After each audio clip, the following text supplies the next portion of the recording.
Hi, my name is Joe Gentile. I'm a partner at Sarraf Gentile LLP. Today's video deals with the basics of the I-751 petition to remove conditions on residence. So this video is relevant for people that got their green card through marriage to a U.S. citizen or permanent resident. If that's how you got your green card, then likely that green card that you got is a conditional one, meaning that it's good for 2 years, and at 2 years or within 90 days of 2 years, you have to file the 751 and submit proof to the government that your marriage was in fact real or bona fide. The government has this in place because they're looking to suss out marriage frauds. They don't want people who come to the U.S. through marriage. If it's a fraud, they don't want you to stay. So if this petition is denied, you're deportable at that point. So it is an important petition. The most important part of this is to show that the marriage was real, and the quality of the evidence that you submit with regards to that is critical.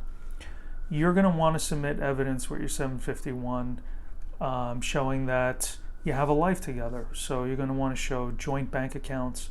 You're going to want to show joint leases on an apartment or a joint mortgage on a home.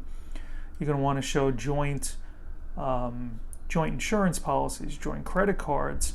You're going to want to show photos from your wedding. You're going to want to show photos of you during your marriage, potentially affidavits from family and friends confirming that your marriage is real. Those are the most important things that you want to put together. You are also, in all likelihood, going to have to do an interview with USCIS where an officer is going to probe these things. They're going to want to test through interviewing you and your spouse that this, in fact, is a real marriage. There's some red flags, rightly or wrongly, that the officers, if they see, they're going to apply more scrutiny to the relationship. And if you have any of these red flags, I'd really suggest that you consult with an attorney. If there's a large age gap in the relationship, you're going to get more scrutiny. If you do not live together, you're likely going to get more scrutiny. If it appears that you're not speaking the same language, that you aren't able to speak the same language, or if the sponsor has sponsored other immigrants through marriage previously, these are all going to raise some red flags, and the marriage is going to get looked at more closely. This process takes a while, especially now that there's this requirement that most cases there's an interview.